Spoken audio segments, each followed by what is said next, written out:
Halo teman-teman semuanya, selamat datang di channel Plankton Trader. Mudah-mudahan kalian semuanya dalam keadaan yang baik-baik saja.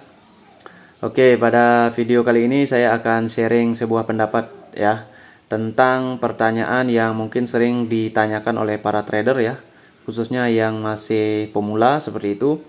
Jadi dengan hal ini mungkin mereka bisa lebih tercerahkan gitu ya.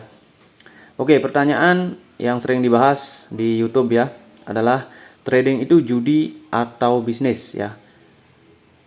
Nah, sekarang akan saya jawab berdasarkan pengalaman saya pribadi dan pemahaman saya terhadap trading itu. Oke. Nah, trading itu bisa berarti judi, bisa juga berarti bisnis, teman-teman. Tergantung di mana level teman-teman sebagai seorang trader ya. Contohnya, kalau misalkan seperti John Paul 77, dia kan sudah profit konsisten ya. Itu berarti dia menganggapnya sebagai bisnis, bukan sebagai judi. Nah, yang judi ini adalah dia yang sudah pernah sebelumnya trading dan mengalami loss. Dia tidak pernah merasakan yang namanya profit konsisten. Maka otomatis dia akan menganggapnya sebagai sebuah judi. Oke. Nah, yang terpenting di sini adalah kenapa ini bisa terjadi. Ya. Kenapa hal ini bisa terjadi? Oke. Kapan dia masuk ke sini, kapan dia masuk ke sini. Oke, untuk menjawab pertanyaan ini kita harus mulai dari awal dulu ya. Mulai dari awal dulu. Contohnya forex kan pertama kan trading itu boomingnya dari stock market ya, atau forex seperti itu yang saya tahu ya. Kayaknya sih pertama stok ya, dari stok kemudian masuk ke trading forex gitu, baru ke binary seperti itu. Nah, itulah awal mula dari trading ya. Kisah lengkapnya sih saya juga nggak tahu, tapi itu menurut pandangan saya pribadi. Oke, jadi yang pertama dilihat orang itu kalau mulai kan otomatis pemula ya. Ini ada pemula, trader pemula, ada trader rata-rata ya. Ini trader rata-rata adalah trader yang sudah pernah trading tapi belum profit. Di sini belum profit ya. Belum profit ataupun loss ya. Nah, kemudian yang ketiga adalah trader di atas ini ya. Di atas rata-rata, apa ya, kita sebut sebagai di atas rata-rata gitu aja ya. Di atas rata-rata. Nah, ini sudah profit ya, ataupun tidak loss juga tidak profit itu ya, atau balance ya, atau balance. Nah, yang di sini balance dan loss. Oke. Yang di sini profit ataupun balance ya, balance ataupun profit, sudah bisa profit gitu. Yang pemula ini biasanya auto ya, 90% auto loss. Oke. Nah, kita akan jawab ini kenapa yang pemula auto loss, kenapa yang rata-rata juga masih loss, ataupun ada yang balance ya, artinya dia tidak loss, tidak profit juga, artinya tidak kemana-mana gitu. Nah, kemudian yang dianggap profit konsisten ini yang sudah di atas rata-rata ya. Dia bisa profit ataupun terkadang masih dalam balance ya, tapi tidak loss lagi. Tidak loss tetapi balance. Itu kadang kita mengalami di sini, di atas rata-rata ini. Nah, itu dia gambaran dari trader ya untuk menjawab pertanyaan ini. Oke. Nah, kalau kita masih ada di pemula ya, pemula dan rata-rata, oke. Ini akan masuk di sini. Ya. Kenapa begitu? Karena kalau kita trading, otomatis keputusan kita hanya ada dua. Ada buy atau sell. Ataupun sebenarnya harusnya ada tiga. Buy, sell, dan neutral. Atau tidak melakukan apapun, tindakan buy ataupun sell. Nah, sekarang kita akan lihat. Untuk mengatakan ini judi, berarti kan sudah ada action yang dilakukan oleh trader tersebut, ya kan? Dan trader tersebut loss, ya. Itu berarti masuk kategori judi. Ya, penyebabnya ya. Karena kebanyakan kita loss. Nah, kita harus tahu trader pemula dan trader rata-rata ini otomatis kan di start dari pemula dulu, kemudian rata-rata kan.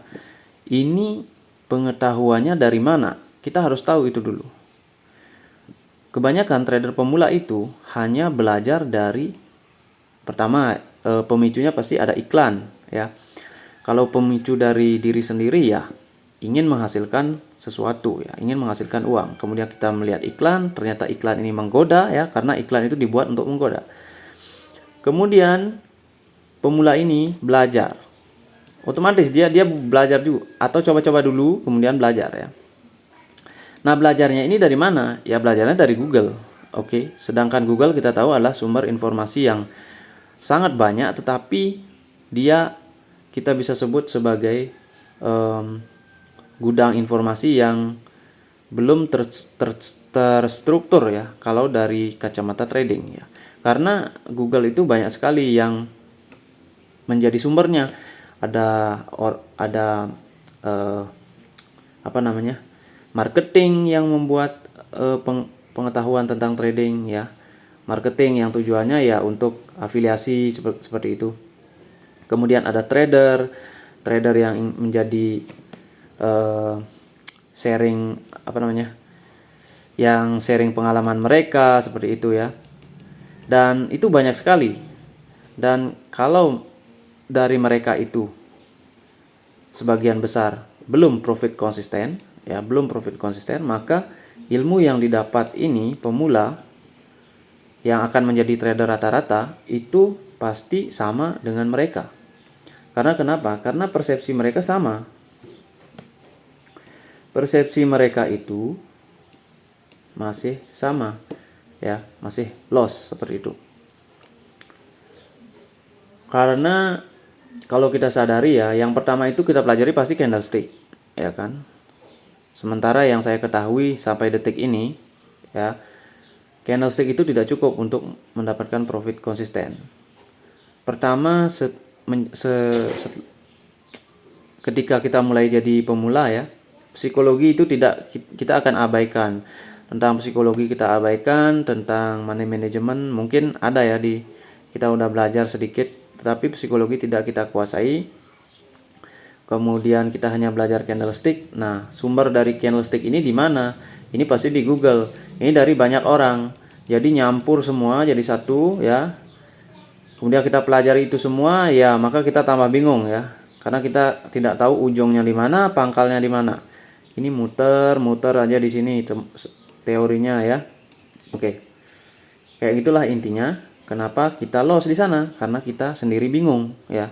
Jadi itulah kenapa kita masuk di judi. Dari pemula sampai rata-rata ini masuk di ranah ini ya. Oke.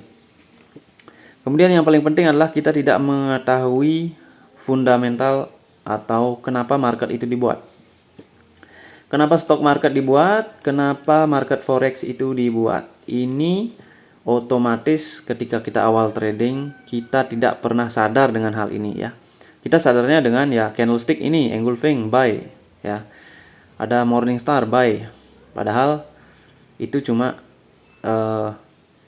halusinasi ya, atau salah satu kemungkinan ya. Kalau kita bicara probabilitas, kita lihat ada engulfing ya.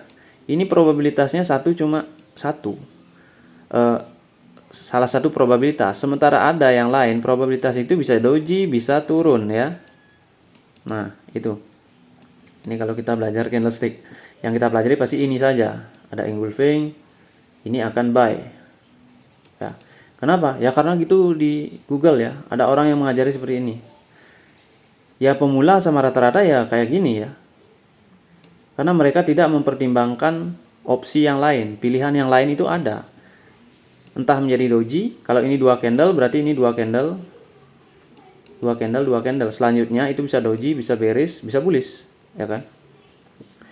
Nah, inilah kenapa kalau candlestick saja kita juga nggak tahu di sini. Ini mau kemana nantinya. Oke, tapi setidaknya kita tahu arah dari candlestick. Oke, ini persepsinya harus dirubah dulu. Kalau engulfing itu tidak akan menghasilkan bullish. Maksudnya tidak akan menghasilkan bullish saja. bisa jadi doji, bisa jadi bearish, tergantung bagaimana konteks dari market. Nah, konteks dari market ini yang kembali kita tidak pahami. Apa yang menyebabkan konteks dari market ini? Konteks dari market, kenapa engulfing itu bisa bullish, kenapa bisa dia gagal, kenapa bisa dia hanya doji, ya. Itu karena konteks yang mempengaruhi. Nah, sekarang konteks market ini di mana itu siapa yang menciptakan gitu, ya. Itu yang pertanyaan yang tidak kita pahami dari ketika pemula hingga kita rata-rata, ya. Bahkan dari rata-rata pun kalau belum mendalami sepenuhnya ini nggak sadar-sadar di sini, ya. Konteks ini siapa yang membuat? Konteks ini dibuat oleh market maker, ya. Market maker itu siapa? Market maker itu adalah para bank. Para bank itu dikendalikan oleh para big guys. Ya, para big guys itu dikendalikan oleh oleh para big guys di atasnya, ya. Dan mereka menyusun semua itu dengan yang namanya algoritma. Jadi eksekusi itu memang dijalankan oleh dealing desk, ya, atau yang namanya, ya, dijalankan oleh orang atau programmer, ya, mungkin seperti itu. Tapi dia hanya menekan tombol saja. Jadi eksekusinya itu eksekusi order itu akan dieksekusi oleh algoritma. Jadi algoritmanya yang akan memprogram. Nah, ini yang kita nggak pahami semenjak kita awal terjun di dunia trading. Makanya kita bingung di candlestick. Makanya kita kalau belajar candlestick muter-muter di sana terus tanpa arah yang jelas, ya. Tanpa arah yang jelas. Kalau tidak paham basic konteks market atau kenapa forex itu dibuat, ya. Itu. Dan kenapa ini harus ada di Google, engulfing dan lain sebagainya? Kenapa itu diciptakan? Itu harus dijawab. Oke. Seperti itu, teman-teman. Jadi konteks market itu penting. Itu yang menyebabkan ini judi. Nah, kembali kepada konteks, ya, pertanyaan kita. Karena kita muter-muter di sini, kita bingung seperti itu. Jadi dari awal persepsi, ibaratnya kita ada tiga persepsi, ya. Tiga persepsi. Persepsi marketnya, ya. Market, ya. Market ini kan dari brokernya banyak, ya. Dari candlesticknya, dari chartnya kayak gitu. Ini siapa yang membuat itu kita nggak paham pasti di pemula. Di pemula itu pasti pahamnya di candlestick aja, candlestick, ya. Kemudian di sini ada proses yang namanya proses manipulation, ya. Ini yang paling penting. 1, 2, 3. Kalau kalian belajar candlestick aja, kalian nggak akan bisa profit konsisten, ya. Itu berdasarkan pengalaman saya. Saya nggak tahu kalau orang lain, ya. Hanya belajar candlestick dia bisa profit konsisten. Mungkin kalau dia mencari data secara terus-menerus, ya, dalam jangka waktu lama, dia rajin sekali mengumpulkan data, mungkin bisa, ya. Karena otomatis, karena dia belajar candlestick terus-menerus, itu dia akan mengerti bahwa di dalam candlestick itu akan terjadi, dia akan melihat bagaimana market itu digerakkan oleh big guys, ya, banking atau bankers, ya. Kemudian ini yang terpenting, dia akan sadar di mana terjadi manipulasi, oke? Karena manipulasi inilah yang menciptakan tren, oke? Jadi persepsi itu yang harus dibangun. Nah, karena kita tidak tahu ini, hanya tahu candlestick, hanya tahu indikator, hanya tahu candlestick, maka kita akan terjun ke dunia judi, oke? Itu pasti jawabannya. Kemudian bisnis, ya. Kenapa trading itu bisa menjadi bisnis? Ya tentunya ada yang sudah profit konsisten. Karena kalau contohnya ada, sudah, ya. Seperti yang besar, ya, contoh besar, ya, di Indonesia, ya, John Powell seperti itu.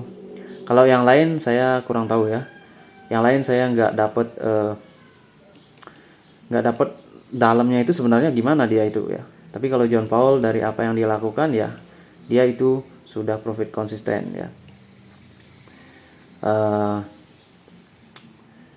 Itu kalau di bisnis, ya, tentu saja dia tidak loss, maka dia menyimpulkan bisnis. Berarti kalau dia menyimpulkan bisnis, dia sudah tahu dong. Dia sudah tahu. Nah, ini kan saya sebut market tadi, ya. Market itu dibuat untuk apa, kemudian candlestick dibuat untuk apa, kemudian ada market maker itu dibuat untuk apa. Ini 3 pondasi ini harus diketahui di apa namanya? Selain psikologi ya, psikologi di ranah lain lagi, di area lain. Karena psikologi akan selaras dengan yang namanya habit ya. Oke, jadi kalau orang yang sudah menganggap itu bisnis, berarti kan dia profit konsisten, ya kan? Kalau dia nggak profit konsisten, dia nggak akan menganggap itu bisnis. Kalau dia loss misalkan terus, gimana kita bilang itu bisnis kalau kita loss terus? Berarti kita akan menganggapnya sebagai judi, ya kan? Nah, contoh si JP77 ya, JP77 siapa lagi ya yang kita, kalau di Indonesia sih yang saya lihat, yang saya rasa sih dia aja ya. Dia mungkin trader-trader lain ya yang sudah profit tapi nggak kelihatan ya, saya juga nggak tahu ya. Tapi yang saya pahami dia. Kemudian dulu saya juga pernah dengar yang namanya MM ya, yang dari Malaysia itu MS Mansur Sapari ya. Mansur Sapari dengan technical analisisnya. Tapi saya nggak tahu sebenarnya itu dia itu gimana ya. Karena dia hanya menjelaskan teknikal saja. Atau mungkin saya yang kurang mendalaminya, oke. Kemudian siapa lagi? Kalau di Indonesia ya mungkin ini saja ya. Oke, berarti kalau dia sudah masuk bisnis, berarti dia udah tahu ini. Market itu dibuat apa, candlestick itu dibuat untuk apa, dan market maker itu kerjanya ngapain. Yang terpenting dari JP77 teman-teman, kalau kalian lihat backgroundnya, dia itu adalah merupakan mantan apa ya? Mantan dealer ya, dealing desk. Itu dia yang mengeksekusi, tapi dia bekerja di broker ya. Di sebuah broker, bukan bank ya, tapi broker. Ya, dia itu dealing desk. Nah, kenapa dia bisa profit konsisten? Ya karena dia dealing desk. Dia tahu, ini dia yang dia ketahui, marketnya ini. Marketnya ini dibuat apa ya. Terus market maker ngapain? Ya dia secara tidak langsung ya sebagai market maker juga ya kan.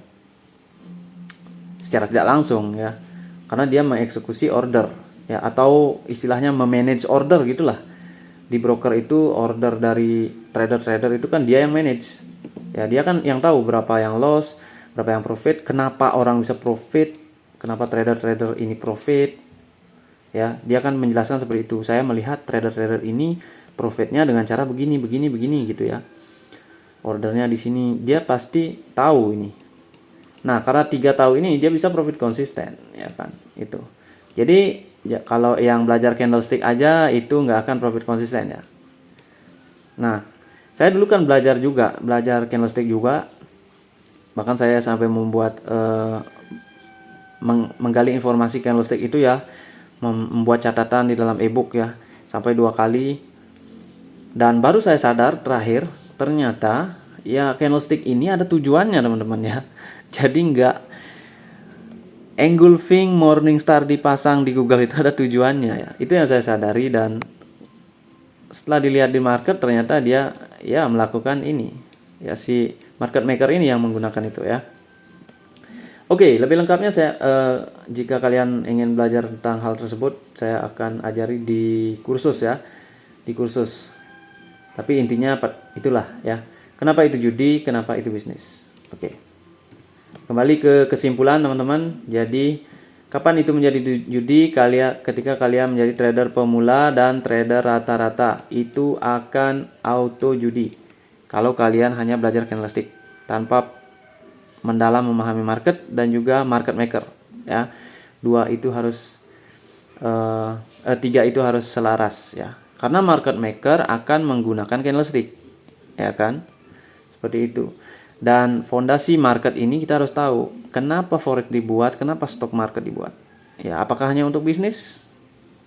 Ya, tidak ya. Itu berhubungan dengan big guys ya. Big guys itu ngapain dia di sana? Ngapain dia membuat stock market? Ngapain dia membuat forex ya? Seperti itu. Oke, jadi itu kenapa dia bisa judi? Ya, karena ya di sini. Kenapa dia bisa bisnis? Ya, karena mereka tahu. Mereka tahu apa itu candlestick, apa fungsinya bagi market maker, dan apa fungsi forex itu sebenarnya mereka tahu di sini. Dan ini juga perlu pengalaman ya. Sekedar tahu teori seperti ini, kita nggak akan bisa profit konsisten tanpa kita menjalani konsistensi itu sendiri, ya. Seperti itu. Jadi di kursus yang saya buka itu akan mengajarkan kalian bagaimana menjalani konsistensi. Tetapi pertama, mindset harus dibangun tentang 3 pondasi ini. Karena kalau 3 pondasi ini tidak ada, maka bagaimanapun strateginya, tekniknya, candlesticknya itu kita akan tidak pernah profit konsisten. Karena candlestick yang kita tahu dimanfaatkan oleh mereka yang tahu, ya, seperti itu. Oke teman-teman, itu saja. Jadi mudah-mudahan itu menjawab pertanyaan trading itu judi apa bisnis. Dua-duanya bisa jadi ya, tergantung di mana stage kalian. Stage kita itu ada di mana. Oke. Pemahaman kita itu seluas apa tentang trading gitu ya. Kalau hanya candle, indikator, otomatis itu akan masuk di judi. Dan sebagian besar masuk di sana. Ya. Oke, terima kasih teman-teman. Mudah-mudahan informasi ini membantu. Buat kalian yang penasaran tentang hal yang saya bagikan di sini, kalian bisa searching di Google. Oke. Dan ini juga informasi penting ya. Informasi penting yang ketika saya sadari hal tersebut, saya mencari informasi tentang yang namanya perusahaan BlackRock ya. Jadi ada yang BlackRock itu punya yang namanya algoritma, di mana algoritma itu namanya adalah Aladdin ya. Jadi Aladdin ini ternyata ya mungkin pekerjaannya seperti itu ya. Kita nggak tahu, tapi itu hanya dugaan ya. Oke, kalian bisa searching tentang hal tersebut. Tentang perusahaan itu, apa pengaruh perusahaan tersebut ke stock market, ke forex ya. Kalian bisa searching lebih dalam lagi karena saya tidak akan membahasnya di sini. Oke teman-teman, terima kasih. Mudah-mudahan informasi ini bermanfaat buat kalian yang sedang meniti karir trading. Oke, salam trader. Terima kasih.